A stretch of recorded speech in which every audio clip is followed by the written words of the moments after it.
ನಮಸ್ಕಾರ, ಎಜುನೇಟ್ಸ್ಗೆ ಸ್ವಾಗತ. ನಾನು ಮೃತ್ಯುಂಜಯ್ ಕಬ್ಬೂರ್. ಬಹುನಿರೀಕ್ಷಿತ ಶಿಕ್ಷಕರ ನೇಮಕಾತಿಯ ಅಂತಿಮವಾದಂತಹ C&R ರೂಲ್ಸ್ಗಳನ್ನು ಡಿಪಾರ್ಟ್ಮೆಂಟ್ ಕಡೆಯಿಂದ ಬಿಡಲಾಗಿದೆ. ಹೌದು, PSTR, GPSTR ಮತ್ತು HSTR ನೇಮಕಾತಿಗೆ ಸಂಬಂಧಪಟ್ಟಂತೆ ಬಹಳ ದಿನಗಳಿಂದ ನಾವು ಕಾಯ್ತಾ ಇದ್ದಂತಹ ಡ್ರಾಫ್ಟ್ ನಿಯಮಗಳು ಇದೀಗ ಅಂತಿಮ ನಿಯಮಗಳಾಗಿ ರೂಪುಗೊಂಡಿದ್ದಾವೆ.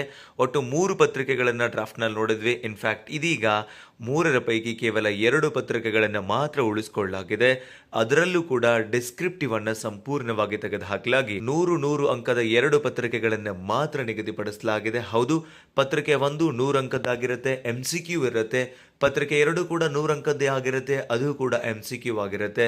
ಯಾವುದೇ ವಿವರಣಾತ್ಮಕ ಮಾದರಿಯ ಪ್ರಶ್ನೆಗಳಿಗೆ ಉತ್ತರಿಸುವಂತಹ ಅವಕಾಶವನ್ನ ಇಲಾಖೆ ಕೊಡ್ತಾ ಇಲ್ಲ. ಅದರರ್ಥ 2 ಪೇಪರ್ ಕೂಡ MCQ ಇದಾವೆ. ಟೋಟಲ್ ಕೇವಲ 200 ಅಂಕಗಳಿಗೆ ಮಾತ್ರ ನಾವು ಪರೀಕ್ಷೆಯನ್ನ ಎದುರಿಸ್ತಾ ಇದ್ವಿ. ನೋಟಿಫಿಕೇಶನ್ ಅಲ್ಲಿ ಏನೇನು ಕೊಟ್ಟಿದ್ದಾರೆ, ಬಿಕಾಂ ವಿದ್ಯಾರ್ಥಿಗಳಿಗೂ ಕೂಡ ಅವಕಾಶ ಕೊಟ್ಟಿರುವಂತಹ ವಿಷಯ ಹೇಗೆ ಪ್ರಸ್ತಾಪನೆ ಆಗಿದೆ ಇತ್ಯಾದಿ ಎಲ್ಲ ವಿಷಯಗಳನ್ನ ಈ ವಿಡಿಯೋದ ಮೂಲಕ ತಿಳಿತಾ ಹೋಗೋಣ.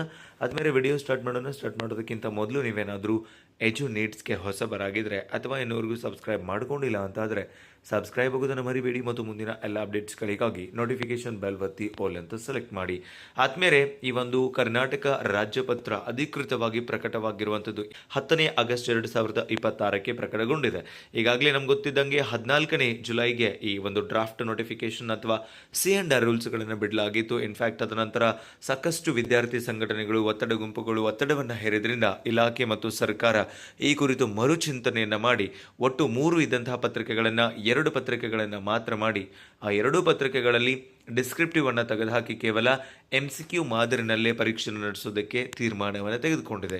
ಇದಕ್ಕೆ ಸಂಬಂಧಪಟ್ಟಂತೆ ನಿಮಗೆ ಈಗಾಗಲೇ ಗೊತ್ತಿದ್ದಂಗೆ ಸರ್ಕಾರದ ಮಟ್ಟದಲ್ಲಿ, ಇಲಾಖಾ ಮಟ್ಟದಲ್ಲಿ ಚರ್ಚೆಗಳು ನಡೀತಾನೆ ಇತ್ತು. ಅದು ಅಂತಿಮವಾದ ನಂತರ 45 ದಿನದ ಒಳಗಾಗಿ ನೋಟಿಫಿಕೇಶನ್ ಮತ್ತೆ ಸಿಲೆಬಸ್ ಅನ್ನು ಪ್ರಕಟಪಡಿಸಿ ಅಧಿಸೂಚನೆಯನ್ನು ಹೊರಡಿಸಿ ನೇಮಕಾತಿಯನ್ನು ಮಾಡಬೇಕು ಅನ್ನುವಂಥ ನಿಯಮವನ್ನು ಕೂಡ ರೂಪಿಸಲಾಗಿದೆ. ಇನ್ನು ನಿಮಗೆ ಈಗಾಗಲೇ ಗೊತ್ತಿರುವಂತೆ PSTR, GPSTR ಮತ್ತು HSTRಗೆ ಸಂಬಂಧಪಟ್ಟಂತೆ ವೇಟೇಜ್ ಅನ್ನು ಕೂಡ ಹೆಚ್ಚು ಕಡಿಮೆ ಮಾಡಲಾಗಿತ್ತು. ಇದು ಸೇಮ್ ಆಗಿ ಉಳ್ಕೊಂಡಿದೆ.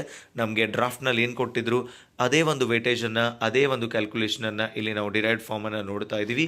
PSTRಗೆ ಸಂಬಂಧಪಟ್ಟಂತೆ CETನಲ್ಲಿ ಅಂದರೆ ಸ್ಪರ್ಧಾತ್ಮಕ ಪರೀಕ್ಷೆಯಲ್ಲಿ ಪಡೆಯುವಂಥ 70% ಅಂಕಗಳು, TET ಪತ್ರಿಕೆ 1ರಲ್ಲಿ ಪಡೆದಂತಹ 20% ಅಂಕಗಳು, PUCನಲ್ಲಿ ಪಡೆದಂತಹ 8% ಅಂಕಗಳು ಮತ್ತು ಈ D.Edನಲ್ಲಿ ಪಡೆದಂತಹ 2% ಅಂಕಗಳನ್ನೇ ಅಂತಿಮಗೊಳಿಸಲಾಗಿದೆ. ಇನ್ ಕೇಸ್ ನೀವೇನಾದರೂ 4 ವರ್ಷದ ಇಂಟಿಗ್ರೇಟೆಡ್ ಡಿಗ್ರಿಯನ್ನು ಮಾಡಿದ್ರಿ ಅಂದರೆ ಆ ಸಂದರ್ಭದಲ್ಲಿ CET 70%, TET ಇದು 20%, ಹಾಗೆ ನಿಮ್ಮದು BA B.Ed, BSc B.Ed ನಂತಹ ಯಾವುದಾದ್ರೂ ಇಂಟಿಗ್ರೇಟೆಡ್ ಕೋರ್ಸ್ ಆಗಿತ್ತು ಅಂದರೆ ಅದರ 10% ಅನ್ನು ಇಲ್ಲಿ ಕನ್ಸಿಡರ್ ಮಾಡಲಾಗುತ್ತೆ PSTRಗೆ ಸಂಬಂಧಪಟ್ಟಂತೆ.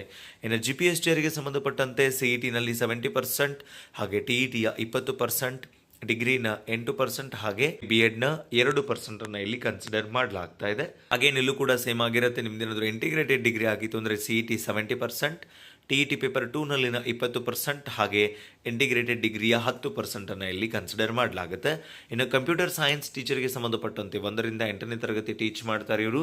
ಸೊ CETನಲ್ಲಿನ 85%, ಹಾಗೆ ಅವರ ಒಂದು ಡಿಗ್ರಿ ಏನಿರುತ್ತೆ BCAನೋ, BSc CS BEನೋ ಅಥವಾ ಇಂಜಿನಿಯರಿಂಗೋ, BTechೋ ಯಾವ ಡಿಗ್ರಿ ಇರುತ್ತೆ ಆ ಡಿಗ್ರಿಯ 15% ಅನ್ನು ಇಲ್ಲಿ ಕನ್ಸಿಡರ್ ಮಾಡಲಾಗುತ್ತೆ.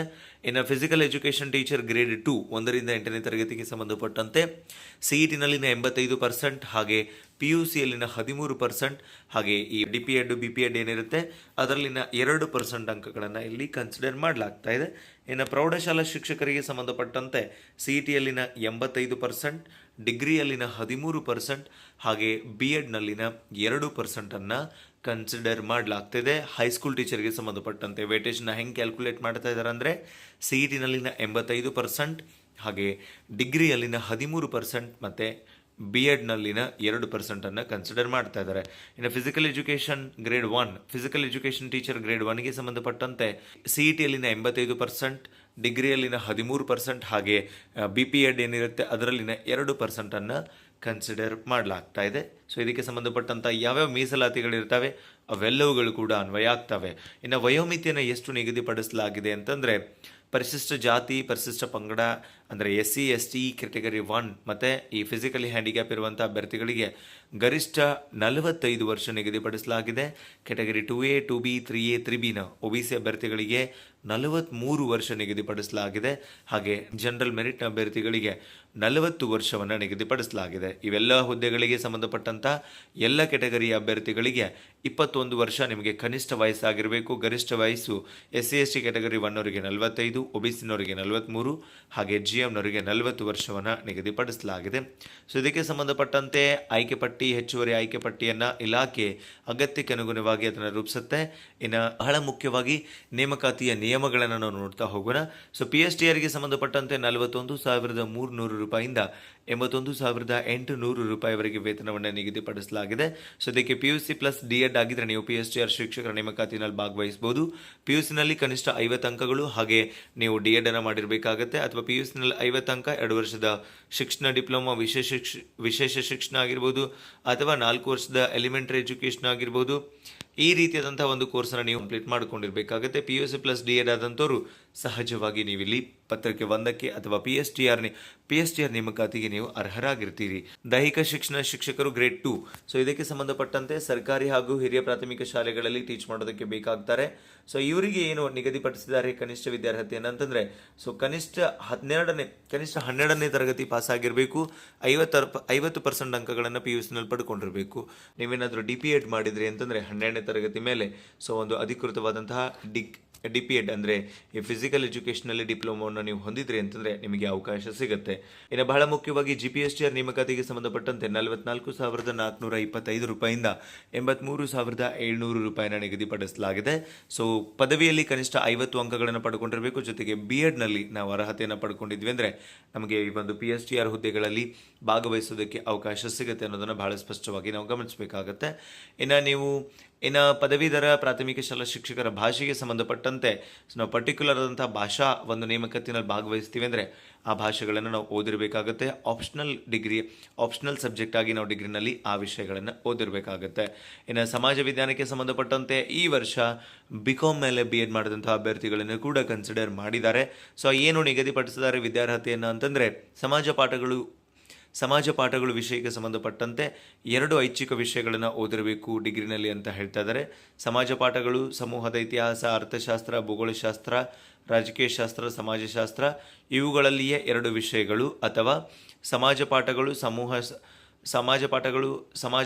ಸಮೂಹದ ಇತಿಹಾಸ, ಅರ್ಥಶಾಸ್ತ್ರ, ಭೂಗೋಳ, ರಾಜಕೀಯ, ಸಮಾಜ, ಸಂಖ್ಯಾಶಾಸ್ತ್ರ, ಪರಿಸರ ಅಧ್ಯಯನ, ಮಾನವ ಸಂಪನ್ಮೂಲ ನಿರ್ವಹಣೆ, ವಾಣಿಜ್ಯಶಾಸ್ತ್ರ, ಗ್ರಾಮೀಣಾಭಿವೃದ್ಧಿ ಇವುಗಳ ಪೈಕಿ 1 ವಿಷಯ, ಹಾಗೂ ಭಾಷಾ ಸಮೂಹದ ಕನ್ನಡ, ಆಂಗ್ಲ, ಹಿಂದಿ, ತಮಿಳು, ತೆಲುಗು, ಕೊಂಕಣಿ, ಸಂಸ್ಕೃತ ಭಾಷೆಗಳ ಪೈಕಿ 1. ಅಂದರೆ BCom B.Edನವರಿಗೆ ಹೇಗೆ ಅವಕಾಶ ಕೊಟ್ಟಿದ್ದಾರೆ ಅಂತಂದರೆ, ಡಿಗ್ರಿನಲ್ಲಿ 1 ಅವ್ರದ್ದು ಕೋರ್ಸ್ ಸಬ್ಜೆಕ್ಟ್ ಆಗಿರಬೇಕು, ಪ್ಲಸ್ 1 ಭಾಷಾ ವಿಷಯವನ್ನು ಓದಿರಬೇಕು ಅವರು.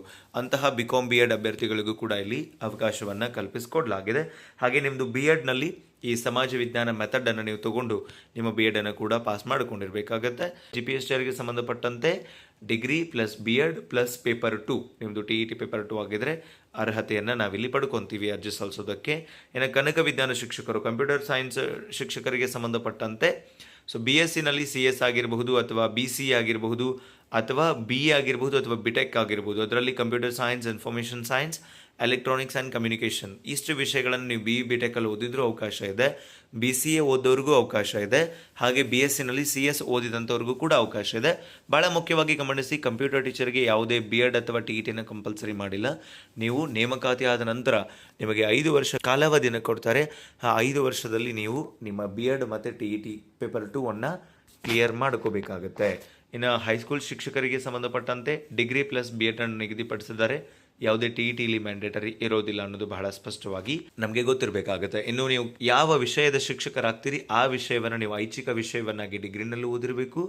ಜೊತೆಗೆ B.Edನಲ್ಲೂ ಕೂಡ ನೀವು ಅದನ್ನು ಮೆಥಡ್ ಆಗಿ ಓದಿದ್ರಿ ಅಂದರೆ ನಿಮಗೆ ಅವಕಾಶವನ್ನು ಕಲ್ಪಿಸಿಕೊಡ್ಲಾಗ್ತಾ ಇದೆ. ಫಾರ್ ಎಕ್ಸಾಂಪಲ್, ನೀವೇನಾದರೂ ಹೈಸ್ಕೂಲದ ಇಂಗ್ಲೀಷ್ ಟೀಚರ್ ಆಗಬೇಕು ಅಂದರೆ ಸೊ ನೀವು ಆರ್ಟ್ಸ್ ಡಿಗ್ರಿನಲ್ಲಿ ಐಚ್ಛಿಕ ವಿಷಯವನ್ನಾಗಿ ಆ ಭಾಷೆಯನ್ನು ಓದಿರಬೇಕು. ಫಾರ್ ಎಕ್ಸಾಂಪಲ್, ಇಂಗ್ಲೀಷ್ ಟೀಚರ್ ಆಗಬೇಕು ಅಂದರೆ ನೀವು ಡಿಗ್ರಿನಲ್ಲಿ ಆಪ್ಷನಲ್ ಇಂಗ್ಲೀಷ್ ಓದಿರಬೇಕು. ಜೊತೆಗೆ B.Ed ಆಗಿರಬೇಕು.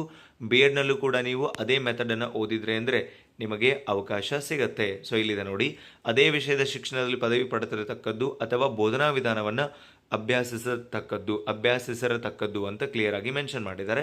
ಸೊ ಇಂಗ್ಲೀಷ್ ಟೀಚರ್ ಆಗಬೇಕು ಅಂದರೆ BAನಲ್ಲಿ ಆಪ್ಷನಲ್ ಇಂಗ್ಲೀಷು, B.Edನಲ್ಲಿ ಅಗೇನ್ ಇಂಗ್ಲೀಷನ್ನು ನೀವು ಒಂದು ಭಾಷೆಯನ್ನಾಗಿ ಒಂದು ಮೆಥಡನ್ನು ಆಗಿ ಇಲ್ಲಿ ಓದಿರಬೇಕಾಗುತ್ತೆ. ದೈಹಿಕ ಶಿಕ್ಷಣ ಶಿಕ್ಷಕರು ಗ್ರೇಡ್ 2 ಅಂದರೆ ಹೈಸ್ಕೂಲ್ಗೆ ಸಂಬಂಧಪಟ್ಟ, ಗ್ರೇಡ್ 1 ಅಂದರೆ ಹೈಸ್ಕೂಲ್ಗೆ ಸಂಬಂಧಪಟ್ಟಂತೆ ನಿಮ್ಮದು ಡಿಗ್ರಿ ಆಗಿರಬೇಕಾಗುತ್ತೆ, 50% ಅಂಕ ಆಗಿರಬೇಕು. 50% ಅಂಕಗಳೊಂದಿಗೆ ನೀವು ಡಿಗ್ರಿ ಪಾಸ್ ಆಗೋದ್ರ ಜೊತೆಗೆ BPEd ಅನ್ನು ನೀವು ಪಾಸ್ ಆಗಿದ್ರಿ ಅಂದರೆ ನಿಮಗೆ ಅವಕಾಶವನ್ನು ಕಲ್ಪಿಸಿ ಕೊಡಲಾಗ್ತಾ ಇದೆ. ಅದರ ಜೊತೆಗೆ ನಿಮಗೆ ಕೆಲವೊಂದಿಷ್ಟು ಅಡಿಷ್ನಲ್ ಅರ್ಹತೆಗಳನ್ನು ಕೂಡ ಕೊಡ್ತಾ ಇದ್ದಾರೆ. ಆ ಅಡಿಷ್ನಲ್ ಅರ್ಹತೆಗಳನ್ನು ಕೂಡ ನೋಡಿಕೊಂಡು ನೀವು ಈ ಒಂದು BPEdಗೆ ಅರ್ಜಿ ಸಲ್ಲಿಸೋದಕ್ಕೆ ಅವಕಾಶವನ್ನು ಕೊಡಲಾಗಿರುತ್ತೆ. ಇನ್ನು ಬಹಳ ಮುಖ್ಯವಾಗಿ ಸಿಲೆಬಸ್ ಅನ್ನು ನೋಡ್ತಾ ಹೋಗೋದಾದ್ರೆ PSTRಗೆ ಸಂಬಂಧಪಟ್ಟಂತೆ ಕೂಡ ಕೇವಲ 2 ಪತ್ರಿಕೆಗಳು ನಿಗದಿಪಡಿಸಿದ್ದಾರೆ. ಪತ್ರಿಕೆ 1 ಸಾಮಾನ್ಯ ಅಧ್ಯಯನ ಆಗಿರುತ್ತೆ. ಸೊ ಇದರಲ್ಲಿ ಸಾಮಾನ್ಯ ಜ್ಞಾನ, ಬಾಲಮನೋವಿಜ್ಞಾನ, ಮಾನಸಿಕ ಸಾಮರ್ಥ್ಯ, ಆಮೇಲೆ ಭಾಷೆಗಳು, ಸಾಮಾನ್ಯಕರಣ ಮತ್ತು ಸಾಮಾನ್ಯ ಇಂಗ್ಲಿಷ್, ಮೌಲ್ಯ ಶಿಕ್ಷಣ, ಆರೋಗ್ಯ ಮತ್ತು ಗಣಕಯಂತ್ರ ಸಾಕ್ಷರತೆ ಎಲ್ಲ ಸೇರಿ 100 ಅಂಕದ MCQ ಪರೀಕ್ಷೆಯನ್ನು ನಡೆಸಲಾಗ್ತಾ ಇದೆ. ಪೇಪರ್ 2 ನಿಮ್ಮ ವಿಷಯದ ಒಂದು ನಿರ್ದಿಷ್ಟ ಪತ್ರಿಕೆ ಆಗಿರುತ್ತೆ. ಸ್ಪೆಸಿಫಿಕ್ ಪೇಪರ್ ಯಾವುದಿರುತ್ತೆ ಅದರ ಮೇಲೂ ಕೂಡ 100 ಅಂಕದ MCQ ಅನ್ನು ನಾವು ಗಮನಿಸ್ತಾ ಇದ್ವಿ. ಯಾವುದೇ ವಿವರಣಾತ್ಮಕ ರೀತಿಯ ಪರೀಕ್ಷಾ ವಿಧಾನವನ್ನು ಇಲ್ಲಿ ಅಳವಡಿಸ್ಕೊಂಡಿಲ್ಲ. ಇನ್ನು ದೈಹಿಕ ಶಿಕ್ಷಣ ಶಿಕ್ಷಕರು ಗ್ರೇಡ್ 1 ವರೆಗೂ ಕೂಡ ಪೇಪರ್ 1 ಇರುತ್ತೆ. General paper same. ಪೇಪರ್ 2 ಅವ್ರದ್ದು ಅಗೇನ್ ಅವ್ರದ್ದೇ ಸ್ಪೆಸಿಫಿಕ್ ಪೇಪರ್ ಇರುತ್ತೆ, ಅದು ಕೂಡ 100 ಅಂಕದ್ದಾಗಿರುತ್ತೆ. GPT ಕೂಡ ಸೇಮ್ ಆಗಿರುತ್ತೆ, 100 ಅಂಕದ GK ಇರುತ್ತೆ, ಎಲ್ಲರಿಗೂ ಕೂಡ ಕಾಮನ್ ಆಗಿ. ಮತ್ತೊಂದು ಪೇಪರ್ 2 ಇರುತ್ತೆ, ಅದು ಕೂಡ 100 ಅಂಕದ್ದಾಗಿರುತ್ತೆ. ನಿಮ್ಮ ಸ್ಪೆಷಲೈಸೇಷನ್ ಏನಿರುತ್ತೆ ಅಥವಾ ಸ್ಪೆಸಿಫಿಕ್ ಸಬ್ಜೆಕ್ಟ್ ಏನಿರುತ್ತೆ ಆ ಸಬ್ಜೆಕ್ಟ್ ಮೇಲೆ ನಿಮಗೆ 100 ಅಂಕದ ಪ್ರಶ್ನೆಗಳನ್ನು ಇಲ್ಲಿ ಕೇಳಲಾಗುತ್ತೆ. ಸೊ ಇಲ್ಲಿ ನೀವು ಸಮಾಜ ವಿಜ್ಞಾನ ಶಿಕ್ಷಕರಾದರೂ ಆಗ್ರಿ, ಜೀವ ವಿಜ್ಞಾನ, ಗಣಿತ ವಿಜ್ಞಾನ, ಇಂಗ್ಲೀಷ್, ಕನ್ನಡ ಎಲ್ಲ ಶಿಕ್ಷಕರಿಗೂ ಕೂಡ ಸೇಮ್ ಇರುತ್ತೆ. ಪೇಪರ್ 1 GK, ಪೇಪರ್ 2 ನಿಮ್ದು ಯಾವುದು ಮೆಥಡ್ ಇದೆ, ಯಾವ ಸಬ್ಜೆಕ್ಟ್ ಇದೆ ಅದೇ ಸಬ್ಜೆಕ್ಟ್ನ ಪತ್ರಿಕೆಯನ್ನು ಗಮನಿಸ್ತಾ ಇದ್ವಿ. ಇನ್ನು ಕಂಪ್ಯೂಟರ್ ಸೈನ್ಸ್ಗೆ ಸಂಬಂಧಪಟ್ಟಂತೆ ಅಲ್ಲೂ ಕೂಡ 2 ಪತ್ರಿಕೆಗಳು ಮಾತ್ರ ಇದ್ದಾವೆ. ಪೇಪರ್ 1 GK ಆಗಿರುತ್ತೆ. ಸಾಮಾನ್ಯ ಜ್ಞಾನ, ಸಾಮಾನ್ಯ ಕನ್ನಡ, ಸಾಮಾನ್ಯ ಇಂಗ್ಲೀಷು, ಪ್ರಚಲಿತ ವಿದ್ಯಮಾನ, ಮೌಲ್ಯ ಮತ್ತು ಆರೋಗ್ಯ ಶಿಕ್ಷಣ, ಗಣಕಯಂತ್ರ ಸಾಕ್ಷರತೆ, ಈ ರೀತಿಯಾಗಿ ಎಲ್ಲ ಒಂದು ವಿಷಯಗಳನ್ನು ನಾವು ಪೇಪರ್ 1 ಅಲ್ಲಿ ನೋಡ್ತಾ ಇದ್ದೀವಿ. ಪೇಪರ್ 2 ಅಗೇನ್ ನಿಮಗೆ ಸ್ಪೆಸಿಫಿಕ್ ಪೇಪರ್ ಆಗಿರುತ್ತೆ, ಸಬ್ಜೆಕ್ಟ್ ಓರಿಯೆಂಟೆಡ್ ಇರುತ್ತೆ, ಅದನ್ನು ಕೂಡ ಬಹಳ ಸ್ಪಷ್ಟವಾಗಿ ನೀವು ಗಮನಿಸಬೇಕಾಗುತ್ತೆ. ಇನ್ನು ಇದನ್ನು ಹೊರತುಪಡಿಸಿ ಪೇಪರ್ 2 ಆಯಿತು. ಪ್ರೌಢಶಾಲಾ ಶಿಕ್ಷಕರಿಗೆ ಸಂಬಂಧಪಟ್ಟಂತೆ ಕೂಡ 2 ಪತ್ರಿಕೆಗಳಿದೆ. 1ನೇ ಪತ್ರಿಕೆ ಸೇಮ್ GK ಇರುತ್ತೆ. 2ನೇ ಪತ್ರಿಕೆ ನಿಮ್ಮ ವಿಷಯದ ಪರ್ಟಿಕ್ಯುಲರ್ ಆದಂತಹ ಒಂದು ವಸ್ತುನಿಷ್ಠ ಮಾದರಿಯ ಪ್ರಶ್ನೆಗಳು 100 ಇರ್ತವೆ. ಅಂದರೆ 100 MCQವನ್ನು ನಾವು ಪೇಪರ್ 2ನಲ್ಲಿ ಗಮನಿಸ್ತಾ ಇದ್ವಿ. ಎಲ್ಲರಿಗೂ ಕೂಡ ಸೇಮ್ ಎಕ್ಸಾಮ್ ಪ್ಯಾಟರ್ನ್ ಇದೆ, ಯಾರಿಗೂ ಏನು ಹೆಚ್ಚು ಕಡಿಮೆ ಮಾಡಿಲ್ಲ ಅವರು. PSTR, GPSTR, HSTRಗೆ ಸಂಬಂಧಪಟ್ಟಂತೆ ಕೇವಲ 2 ಪತ್ರಿಕೆಗಳಿದ್ದಾವೆ. 2 ಪತ್ರಿಕೆಗಳು ತಲಾ 100 ಅಂಕದ್ದಾಗಿರುತ್ತೆ. ಅದರ ಜೊತೆಗೆ MCQ ಮಾತ್ರ ಆಗಿರುತ್ತೆ. ಡಿಸ್ಕ್ರಿಪ್ಟಿವ್ ಬರೆಯೋದಕ್ಕೆ ಅವಕಾಶವನ್ನು ಕಲ್ಪಿಸಿಕೊಟ್ಟಿಲ್ಲ ಅನ್ನೋದನ್ನು ಸ್ಪಷ್ಟಪಡಿಸ್ತಾ, ಸೊ ಯಾರೆಲ್ಲ ಶಿಕ್ಷಕ ಆಕಾಂಕ್ಷಿಗಳಿದ್ರಿ, ಸೊ ಈ ಒಂದು ರಿವೈಸ್ಡ್ C&R ರೂಲ್ಸ್ಗೆ ನಾವು ತುಂಬ ದಿನಗಳಿಂದ ವೇಟ್ ಮಾಡ್ತಾ ಇದ್ವಿ. ಸೊ ಅಂತಿಮವಾಗಿ ಈ C&R ರೂಲ್ಸ್ಗಳನ್ನು ಬಿಡುಗಡೆ ಮಾಡಲಾಗಿದೆ ಅಂತ ಹೇಳ್ತಾ ವಿಡಿಯೋ ಉಪಯುಕ್ತಕಾರಿಯಾಗಿದೆ ಅಂತ ಭಾವಿಸ್ಕೊಂಡು ವಿಡಿಯೋನ ಎಂಡಪ್ ಮಾಡ್ತಾ ಇದ್ದೀನಿ. ನಿಮಗೇನಾದರೂ ಈ ಕುರಿತು ಸಂದೇಹಗಳಿತ್ತು ಅಂದರೆ ಮುಕ್ತವಾಗಿ ಕಮೆಂಟ್ ಬಾಕ್ಸಲ್ಲಿ ಹಂಚ್ಕೊಳ್ಳಿ ಅಂತ ಹೇಳ್ತಾ ಸಿಗೋಣ ಮತ್ತೊಂದು ಪ್ರಮುಖ ಮಾಹಿತಿಯೊಂದಿಗೆ. Thank you so much. Have a good time.